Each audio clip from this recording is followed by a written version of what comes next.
Hello friends, मैं हूं सुदर्शन प्रकाश और आप देख रहे हैं यूट्यूब चैनल गुरु चकाचक। दोस्तों, ये 4 सितंबर का करंट अफेयर्स है। वीडियो के बीच में आपसे एक क्वेश्चन पूछूंगा जिसका आंसर आपको कमेंट बॉक्स में देना है। आज के करंट अफेयर्स का पीडीएफ आपको गुरु चकाचक के टेलीग्राम ग्रुप में मिलेगा।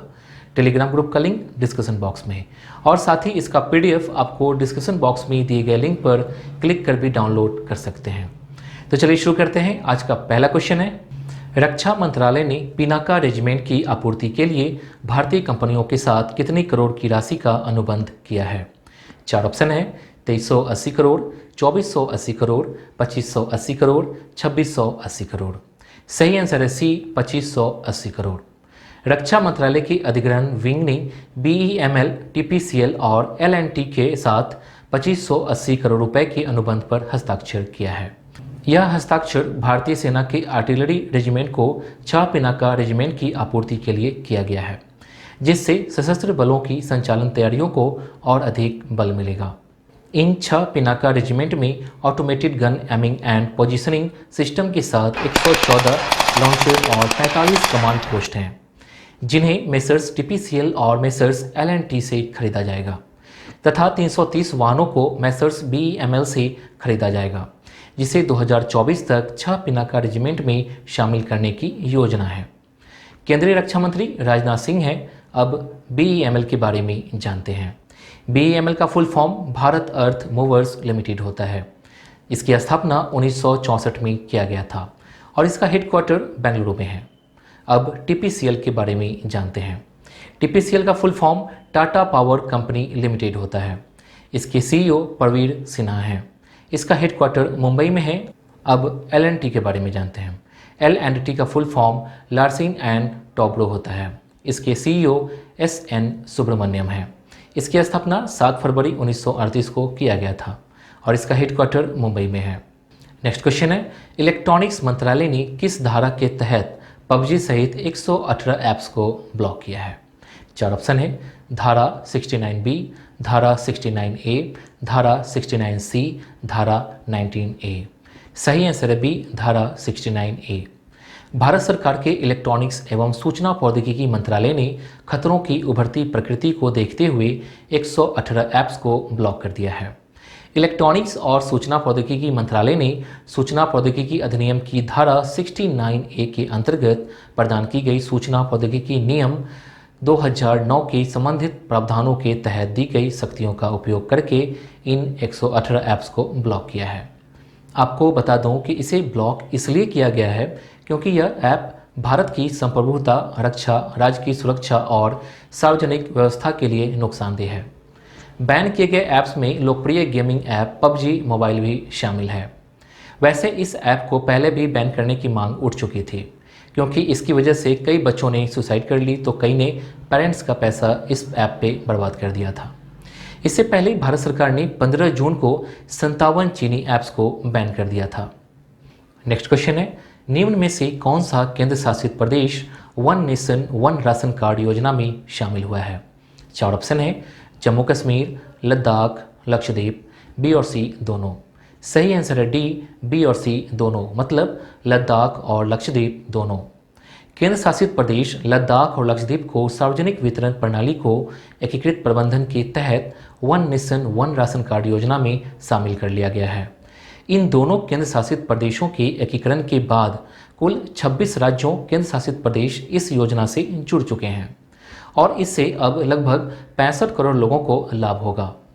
लद्दाख और लक्षद्वीप ने अन्य राज्यों केंद्र शासित प्रदेशों के लिए मौजूदा राष्ट्रीय पोर्टेबिलिटी समूह में शामिल होने की अपेक्षित तकनीकी तैयारियों को पूरा कर लिया है।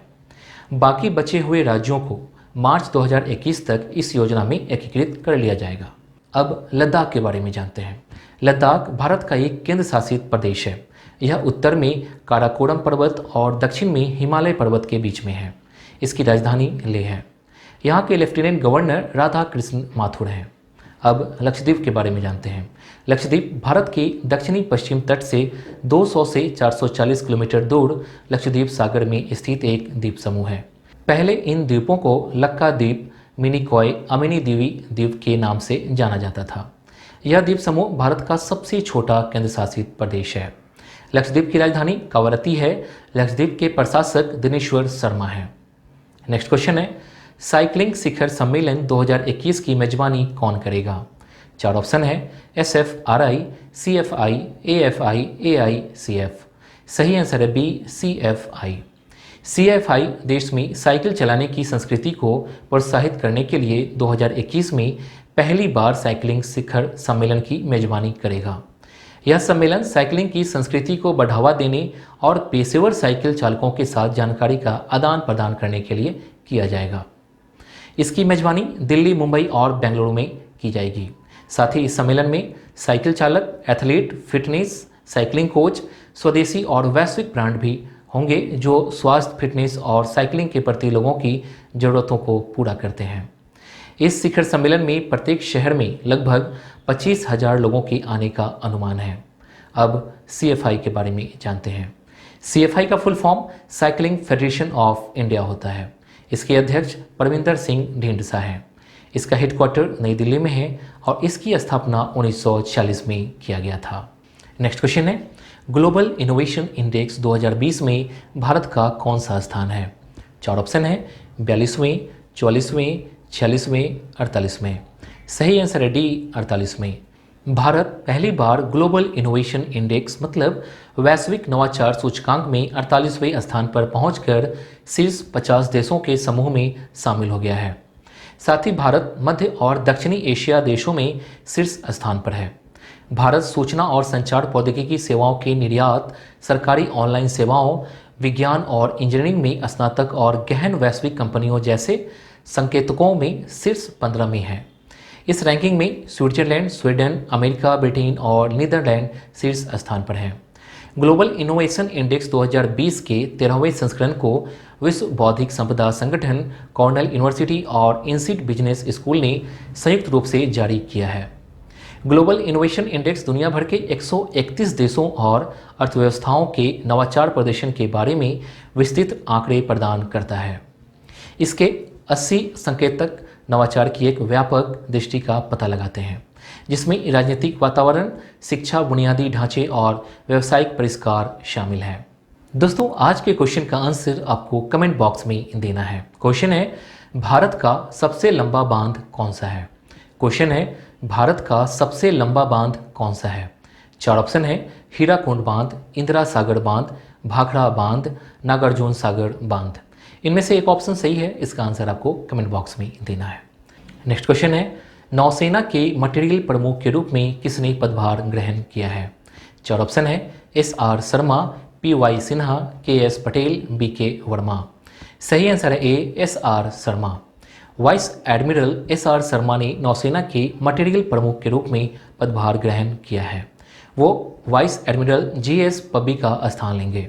अपने करियर के दौरान एडमिरल शर्मा ने 3.5 दशकों में भारतीय नौसेना के जहाज़ों विद्यगिरी, राणा, कृष्णा और मैसूर में विभिन्न क्षमताओं में सेवा की है। इसके साथ ही एक फ्लैग ऑफिसर के रूप में नौसेना मुख्यालय में मटेरियल सहायक प्रमुख के रूप में कार्य किया है। नेक्स्ट क्वेश्चन है, किस राज्य ने गंदगी भारत छोड़ो अभियान शुरू किया है? 4 ऑप्शन है, मध्य प्रदेश, हिमाचल प्रदेश, बिहार, झारखंड। सही आंसर है ए, मध्य प्रदेश। मध्य प्रदेश में गंदगी भारत छोड़ो नामक एक अभियान शुरू किया गया है। इस अभियान को 15 दिनों तक चलाया जाएगा। इस अभियान के तहत 7,178 बस्तियों में जागरूकता कार्यक्रम आयोजित किए गए हैं। इस अभियान में मध्य प्रदेश के 378 नगरीय निकायों के लगभग 35 लाख लोगों ने हिस्सा लिया है। इस अभियान को 5 विषयों में विभाजित किया गया था, जो इस प्रकार हैं: स्वच्छता शपथ, शहरी अपशिष्ट उत्सर्जन में निरंतर कमी, कोविड-19 स्थितियों में स्वच्छता, घरों के कचरे का पृथक्करण, सार्वजनिक स्थानों के लिए एक विशेष स्वच्छता अभियान शुरू करना। अब मध्य प्रदेश के बारे में जानते हैं। मध्य प्रदेश भारत का एक राज्य है। इसकी राजधानी भोपाल है। इसकी सीमाएं 5 राज्यों की सीमाओं से मिलती है। इसके उत्तर में उत्तर प्रदेश, पूर्व में छत्तीसगढ़, दक्षिण में महाराष्ट्र, पश्चिम में गुजरात तथा उत्तर पश्चिम में राजस्थान है। मध्य प्रदेश में लोकसभा की 29 सीटें हैं और विधानसभा की 230 सीटें हैं। यहाँ के मुख्यमंत्री शिवराज सिंह चौहान हैं और राज्यपाल हैं आनंदीबेन पटेल। नेक्स्ट क्वेश्चन है, किस केंद्रीय विभाग द्वारा स्वच्छता पखवाड़ा 1 से 15 सितंबर 2020 तक मनाया जाएगा? 4 ऑप्शन है, कृषि विभाग, आपूर्ति विभाग, शिक्षा विभाग, उर्वरक विभाग। सही आंसर है डी, उर्वरक विभाग। केंद्रीय उर्वरक विभाग द्वारा 1 से 15 सितंबर 2020 तक स्वच्छता पखवाड़ा का आयोजन किया जाएगा। इसके अंतर्गत इस स्वच्छता अभियान में सभी सार्वजनिक उपक्रम और अन्य संगठन भाग ले रहे हैं। यह पहल भारत सरकार के मंत्रालयों विभागों के कार्यक्षेत्र में स्वच्छता के मुद्दों और प्रथाओं पर बल देने के लिए पखवाड़े के लिए शुरू की गई है। केंद्रीय रसायन और उर्वरक मंत्री डी.वी. सदानंद गौड़ा हैं। नेक्स्ट क्वेश्चन है, किस राज्य में भारत की पहली महिला एम्बुलेंस ड्राइवर नियुक्त की गई हैं? 4 ऑप्शन है, केरल, तमिलनाडु, उत्तर प्रदेश, महाराष्ट्र। सही आंसर है बी, तमिलनाडु। तमिलनाडु में भारत की पहली महिला एम्बुलेंस ड्राइवर नियुक्त की गई हैं। उस महिला का नाम एम. वीर लक्ष्मी है। वो 30 साल की हैं और उनके 2 बच्चे भी हैं। इससे पहले ये कैब ड्राइवर थी। वीर लक्ष्मी को टैक्सी ड्राइविंग का 3 साल का अनुभव है और वो ऑटोमोबाइल टेक्नोलॉजी में डिप्लोमा किया है। अब तमिलनाडु के बारे में जानते हैं। तमिलनाडु भारत का एक दक्षिणी राज्य है। इसकी राजधानी चेन्नई है। इसके पड़ोसी राज्य आंध्र प्रदेश, कर्नाटक और केरल हैं।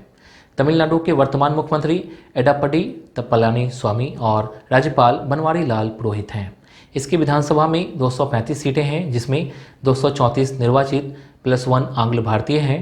राज्यसभा में 18 सीट और लोकसभा में 39 सीटें हैं। नेक्स्ट क्वेश्चन है, विश्व नारियल दिवस कब मनाया जाता है? 4 ऑप्शन है, 1 सितंबर, 2 सितंबर, 3 सितंबर, 4 सितंबर। सही आंसर है बी, 2 सितंबर।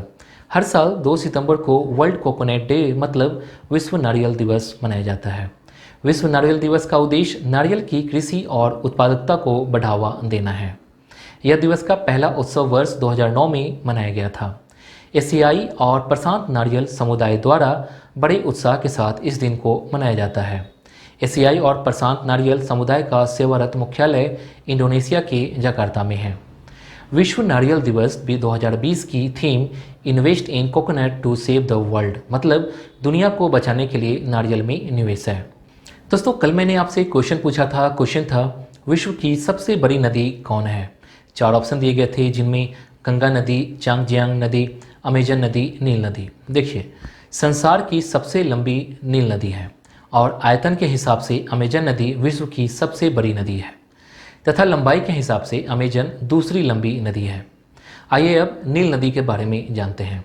संसार की सबसे लंबी नदी नील नदी है, जो अफ्रीका की सबसे बड़ी झील विक्टोरिया से निकलकर विस्तृत सहारा मरुस्थल के पूर्वी भाग को पार करती हुई उत्तर में भूमध्य सागर में उतरती है।